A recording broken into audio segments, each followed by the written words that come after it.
राधे राधे दोस्तों, SRS exam cracker में एक बार फिर से आपका स्वागत है। हम एमपी पटवारी के जनरल मैनेजमेंट के क्वेश्चन को सॉल्व कर रहे थे। कल तक हमने 120 क्वेश्चन को सॉल्व कर लिया था, तो चलिए आगे के क्वेश्चन को स्टार्ट करते हैं। प्रबंध के सिद्धांत हैं ऑप्शन ए लोचशील, ऑप्शन बी गतिशील, ऑप्शन सी सार्वभौमिक, ऑप्शन डी उपरोक्त सभी। तो इसका सही आंसर क्या होगा आपका? Option D. यानी प्रबंध के सिद्धांत लोचशील भी होते हैं, गतिशील भी होते हैं और सार्वभौमिक भी होते हैं। चलिए नेक्स्ट क्वेश्चन पर मूव करते हैं। नेक्स्ट क्वेश्चन है आपका क्वेश्चन नंबर 2। सर्वप्रथम प्रबंध संबंधी विचारों को कब दर्ज किया गया? ऑप्शन ए 2000 से 3000 ईसा पूर्व, ऑप्शन बी 3000 से 4000 ईसा पूर्व, ऑप्शन सी 4000 से 5000 ईसा पूर्व, ऑप्शन डी 5000 से 6000 ईसा पूर्व। तो इसका सही आंसर क्या होगा आपका? ऑप्शन बी 2000 से 3000 ईसा पूर्व। यानी सर्वप्रथम प्रबंध संबंधी विचारों को कब दर्ज किया गया था? 3000 से 4000 ईसा पूर्व में। चलिए नेक्स्ट क्वेश्चन पर मूव करते हैं। नेक्स्ट क्वेश्चन आपका क्वेश्चन नंबर 3। प्रबंध के सिद्धांत सामान्य वैधता के आधारभूत सत्य हैं जो प्रबंध की कार्यों के परिणाम की भविष्यवाणी करने की क्षमता रखते हैं। यह सिद्धांत किसका है? तो इसका सही आंसर क्या होगा इसका? ऑप्शन ए कुर्च ओडोनिल ने कहा है, ऑप्शन बी हेनरी फ्योल ने कहा है, ऑप्शन सी मैक्स वेबर ने कहा है, option D Herbert G Hicks ने कहा है। तो इसका सही आंसर क्या होगा आपका? ऑप्शन ए कुर्च ओडोनिल ने कहा है। वो आपसे केवल इतना भी पूछ सकता है कि प्रबंध की कार्यों के परिमाण की भविष्यवाणी करने की क्षमता रखते हैं। यह सिद्धांत किसका है? तो ये किसका है आपका? कुर्ज ओडोनिल का। चलिए नेक्स्ट क्वेश्चन पे मूव करते हैं। प्रबंध के सिद्धांतों का जन्मदाता किसे माना जाता है? ऑप्शन ए हिक्स तथा गुलेट को, option B George R Terry को, option C Herbert G Hicks को, ऑप्शन डी हेनरी फ्योल को। तो इसका सही आंसर क्या होगा आपका? ऑप्शन डी हेनरी फ्योल को। प्रबंध के सिद्धांत का जन्मदाता किसे माना जाता है? हेनरी फ्योल को। चलिए नेक्स्ट क्वेश्चन पर मूव करते हैं। नेक्स्ट क्वेश्चन है आपका क्वेश्चन नंबर 5। हेनरी फ्योल ने कितने प्रबंध सिद्धांतों का वर्णन किया है? Option A 12, option B 13, option C 14, option D 15। इसका सही आंसर क्या होगा आपका? Option C 14। हेनरी फ्योल ने प्रबंध के कितने सिद्धांत बताए? उन्होंने 14 बताए। चलिए नेक्स्ट क्वेश्चन पर मूव करते हैं। नेक्स्ट क्वेश्चन है आपका, किसी संस्था के उद्देश्यों को प्राप्त करने के लिए प्रबंध की क्रिया को सफलतापूर्वक संपन्न करने हेतु जिन आधारभूत नियमों का उपयोग किया जाता है उसे कहा जाता है? ऑप्शन ए प्रबंध का सिद्धांत,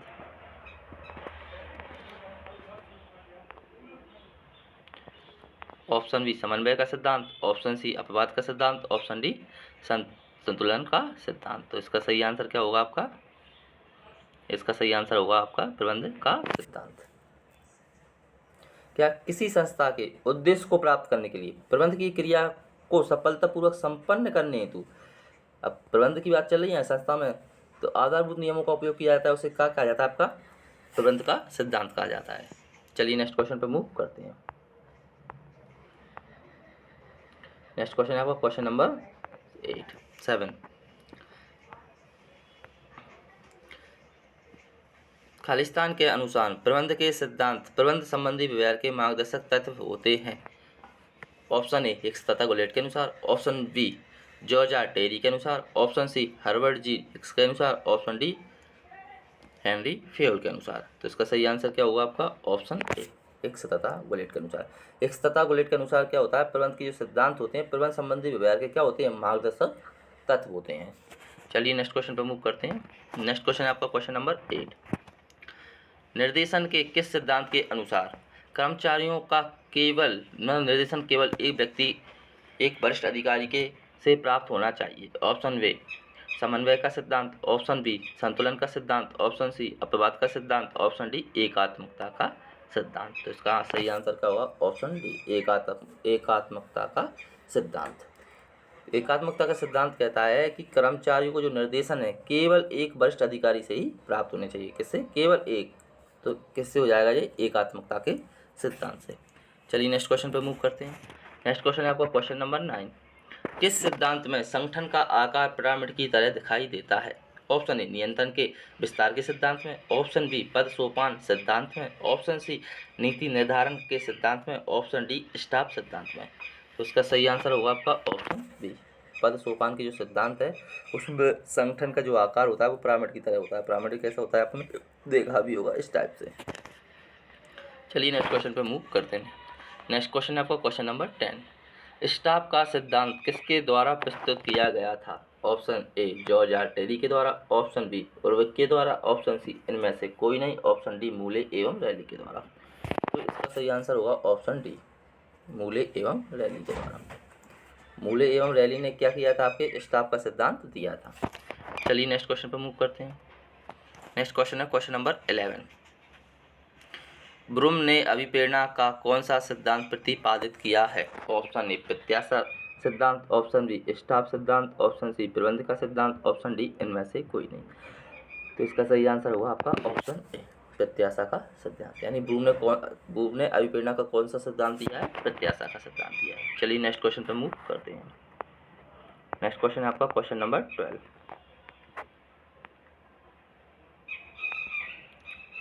हेनरी फोल का जन्म कहाँ हुआ था? ऑप्शन ए भारत में, ऑप्शन बी जापान में, ऑप्शन सी फ्रांस में, ऑप्शन डी अमेरिका में। इसका सही आंसर होगा आपका ऑप्शन सी। हेनरी फोल का जन्म कहाँ हुआ था? फ्रांस में हुआ था। चलिए नेक्स्ट क्वेश्चन पर मूव करते हैं। Question number 13। उर्विक के अनुसार संगठन के कितने सिद्धांत हैं? Option A 4, option B 6, option C 8, option D 10। तो इसका सही आंसर होगा आपका ऑप्शन सी 8। यानी कि उर्विक के अनुसार संगठन के कितने सिद्धांत हैं? तो उर्विक ने संगठन के कितने सिद्धांत बताए? 8 सिद्धांत बताए हैं। चलिए नेक्स्ट क्वेश्चन पर मूव करते हैं। नेक्स्ट क्वेश्चन है आपका क्वेश्चन नंबर 14। फ्यूल के अध्ययन का केंद्र बिंदु क्या था? ऑप्शन ए प्रबंधक, ऑप्शन बी श्रमिक, ऑप्शन सी कर्मचारी, ऑप्शन डी इनमें से कोई नहीं। तो इसका सही आंसर होगा आपका ऑप्शन ए प्रबंधक। यानी फ्यूल के अध्ययन का जो केंद्र बिंदु था वो कौन था? आपका प्रबंधक था। चलिए नेक्स्ट क्वेश्चन पर मूव करते हैं। नेक्स्ट क्वेश्चन है क्वेश्चन नंबर 15। टेलर प्रबंध का विकास खालिस्तान से खालिस्तान की ओर चलता है। ऑप्शन ए निम्न स्तर से उच्च स्तर की ओर, ऑप्शन बी उच्च स्तर से निम्न स्तर की ओर, ऑप्शन सी ऊपर से नीचे की ओर, ऑप्शन डी नीचे से ऊपर की ओर। तो इसका सही आंसर होगा आपका ऑप्शन ए निम्न स्तर से उच्च स्तर की ओर। जी कौन कहता है? कि टेलर कहते हैं कि प्रबंध का जो विकास है वो उच्च स्तर से निम्न स्तर की ओर, निम्न स्तर से उच्च स्तर की ओर चलता है। यानी टेलर के प्रबंध का विकास कहता है कि जो प्रबंध है वो आपके क्या निम्न से कहाँ चलता है? जी उच्च की ओर चलता है। ठीक है। चलिए नेक्स्ट क्वेश्चन पे मूव करते हैं। नेक्स्ट क्वेश्चन है आपका क्वेश्चन नंबर 16। प्रबलीकरण सिद्धांत किस पर आधारित है? ऑप्शन ए अधिगम के सिद्धांत पर, ऑप्शन बी स्किनर के सिद्धांत पर, ऑप्शन सी एवं द दोनों, ऑप्शन डी इनमें से कोई नहीं। तो इसका सही आंसर होगा आपका ऑप्शन सी। यानी कि जो प्रबलीकरण सिद्धांत है ना वो अधिगम के सिद्धांत पर भी आधारित है और स्किनर के सिद्धांत पर भी आधारित है। यानी दोनों इसका आंसर होगा। चलिए नेक्स्ट क्वेश्चन पे मूव करते हैं। नेक्स्ट क्वेश्चन है आपका प्रबंध के किस सिद्धांत के अंतर्गत अंगूठा छाप प्रतिस्थापन पर बल दिया जाता है? ऑप्शन ए उर्विक का सिद्धांत है, ऑप्शन बी वैज्ञानिक प्रबंध सिद्धांत है, ऑप्शन सी अनुवाद का सिद्धांत है, ऑप्शन डी इनमें से कोई नहीं। तो जो आपका वैज्ञानिक प्रबंध का जो सिद्धांत है वो कहता है कि अंगूठा छाप के जो लोग हैं उन्हें प्रतिस्थापन यानी हटा देना चाहिए। उस पर उन्होंने क्या दिया है? बल दिया है। चलिए नेक्स्ट क्वेश्चन पे मूव करते हैं। नेक्स्ट क्वेश्चन है आपका क्वेश्चन नंबर 18। नेतृत्व के कौन से सिद्धांत के अंतर्गत माना जाता है कि नेताओं में कुछ सहज व्यक्तिगत लक्षण होते हैं? ऑप्शन ए अभिप्रेरण का सिद्धांत, ऑप्शन बी नियोजन का सिद्धांत, ऑप्शन सी समन्वय का सिद्धांत, ऑप्शन डी नेतृत्व का विशेषक सिद्धांत। तो इसका सही आंसर होगा आपका ऑप्शन डी। नेतृत्व के कौन से सिद्धांत के अंतर्गत माना जाता है कि नेताओं में क्या होते हैं? कुछ व्यक्तिगत लक्षण होते हैं, तो वो माना जाता है नेतृत्व का विशेषक सिद्धांत में। चलिए नेक्स्ट क्वेश्चन पर मूव करते हैं। नेक्स्ट क्वेश्चन है आपका हमारे देश में पंचायतों को गाँवों के कल्याण के लिए सरकार द्वारा दी गई, आपने देखा होगा कि 73 जो संविधान संशोधन है जो पंचायती राज से संबंधित है उसमें पंचायतों को कुछ अधिकार वगैरह दिए हैं जो जिससे वो क्या कर सकते हैं अपने मतलब लोकल जो बॉडी है कुछ काम कर सकें। तो उससे संबंधित जो बात चल रही है धनराशि को तय करने और खर्च करने के लिए अधिक अधिकार दिए गए हैं। कथन में उजागर प्रबंध के सिद्धांत की पहचान कीजिए। ऑप्शन ए निष्पक्षता का सिद्धांत है, ऑप्शन बी विकेंद्रीकरण का सिद्धांत है, ऑप्शन सी अधिकार और जिम्मेदारी का सिद्धांत है, ऑप्शन डी इनमें से कोई नहीं। उसका आंसर होगा ये क्या है? आपके विकेंद्रीकरण का सिद्धांत है। इसमें क्या रहता है? शक्तियों को क्या बांट दिया जाता है। चलिए नेक्स्ट क्वेश्चन पर मूव किया जाता है। यदि कोई प्रबंधक विभिन्न राज्यों के लोगों के साथ व्यवहार करने में पक्षपाती है तो वह खालिस्तान का उल्लंघन करता है। ऑप्शन ए समानता के सिद्धांत का, ऑप्शन बी श्रम विभाजन के सिद्धांत का, ऑप्शन सी अपवाद का सिद्धांत, ऑप्शन डी संघवाद का सिद्धांत। तो इसका सही आंसर होगा आपका ऑप्शन ए समानता का सिद्धांत। समानता का सिद्धांत कहता है कि आप सबके साथ क्या समान व्यवहार करें, लेकिन ये क्या कर रहा है? लोगों के साथ क्या कर रहा है, राज्यों के लोगों के साथ क्या कर रहा है, व्यवहार करने में पक्षपात कर रहा है। तो वो क्या कर रहा है, समानता के सिद्धांत का क्या कर रहा है, उल्लंघन कर रहा है। चलिए नेक्स्ट क्वेश्चन पर मूव करते हैं।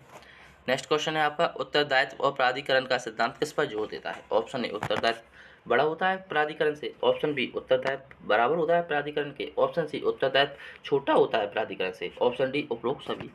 तो इसका सही आंसर होगा आपका ऑप्शन बी, उत्तरदायित्व बराबर होता है प्राधिकरण के।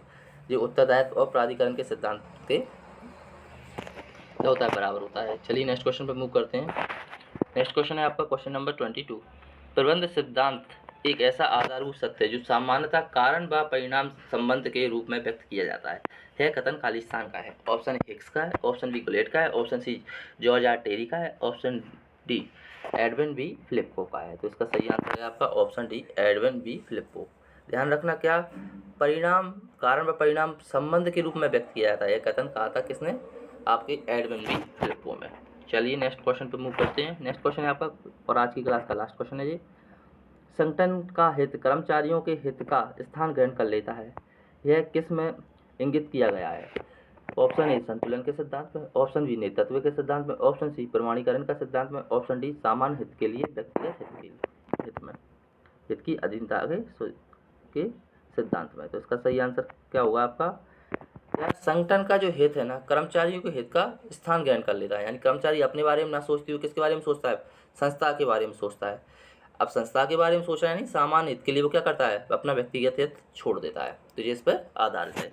तो आज की क्लास को यहीं समाप्त करते हैं, समाप्ति की घोषणा करते हैं। आप सभी को राधे राधे।